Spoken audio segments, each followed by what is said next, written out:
Class, my name is Craigcanavan, and I am here to talk about receptive language processing disorder. First of all, it's important to understand language in order to communicate effectively with one another. It's also important to understand reading, written, and oral communications. Language impairment is an abnormal or atypical developmental sequence disrupting the communications process.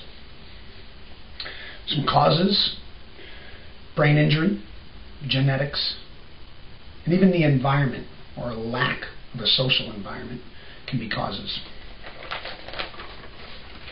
Some characteristics of receptive language impairment. Maybe a student is unable, or a child is unable to follow oral directions. A child or a student may have poor concept formation. Some challenges that the child or student will face: obviously personal interaction with one another. They may withdraw from social interactions.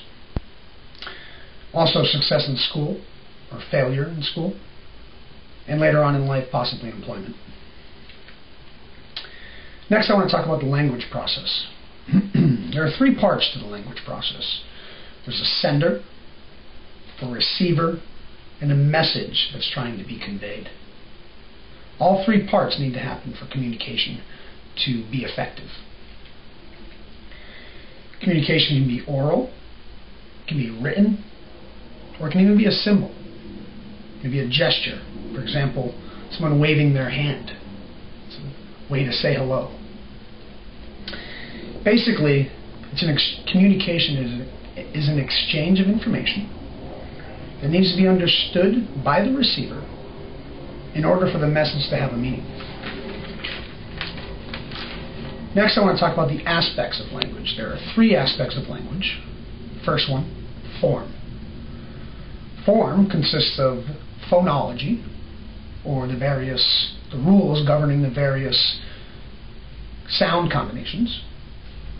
Morphology, or the rules governing prefixes and suffixes added to words that change the meaning of a word. And syntax, which is the sentence structure, or the word order of a sentence. The second aspect is content, or the intent or meaning of a sentence. Third aspect is use. How is the sentence used within a social context? When talking about receptive language, what we're trying to determine is, can the student comprehend instructions? Can they follow guidelines or rules? Can they follow a proper sequence of events? Next, I want to introduce a speech-language pathologist.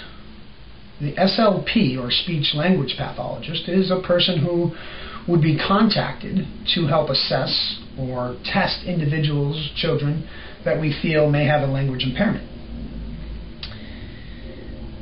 Once it's been diagnosed that the child has a language impairment, based on certain tests and criteria, a proper evaluation by the speech-language pathologist,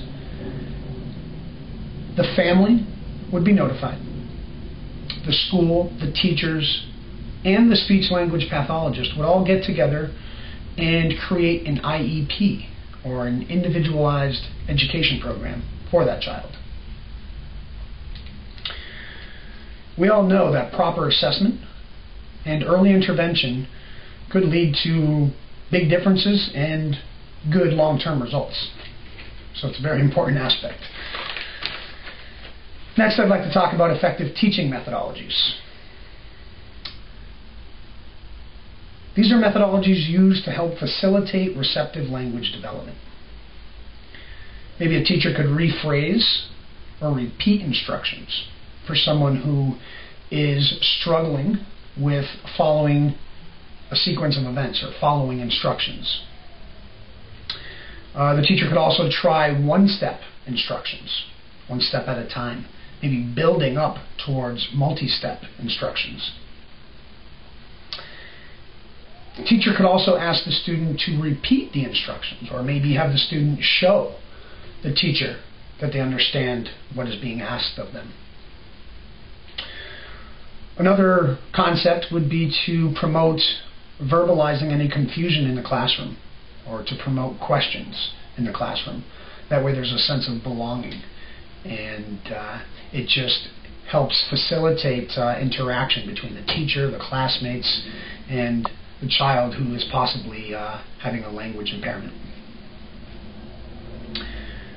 Another methodology would be graphic organizers. Graphic organizers is pretty much just a visual organization of crucial or vital information. For example, take a map, take charts, tables. It's just extracting the most important information so that we can recognize what is being talked about or communicated. Lastly, I would just like to talk about a personal experience I've had over the last 2 years. I am also a soccer coach, and I train with a under-10 boys team. And 2 years ago, I started working with this team, and I found out I was struggling to reach a number of the players on the team.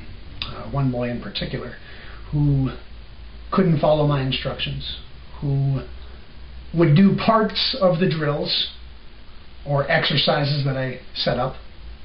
And after struggling with working with this child and trying to get the most out of him and trying to have him understand what was being asked of him, I spoke with his mother, and she notified me that he had a receptive language processing disorder. He could only take a certain number of steps at a time. So, working with her and working with the child, we came up with a few effective teaching or coaching methodologies that we put in place, and now the child is experiencing some success. We added visual aids on the soccer field. We use magnetic boards to show where the movements should happen on the soccer field. We've used video of the games or practices to show the boys what they need to be doing or where their shape should be. We've also used positive reinforcement with each step or each skill. Lastly, we just came to the conclusion that the child must recognize success. And this child has recognized success, as he has been one of the better performers now on the team because we've broken down these steps for him. So with that, I'd like to end my discussion on receptive language processing disorders. I'd like to thank you for your time, and I hope you enjoyed the lesson. Thank you.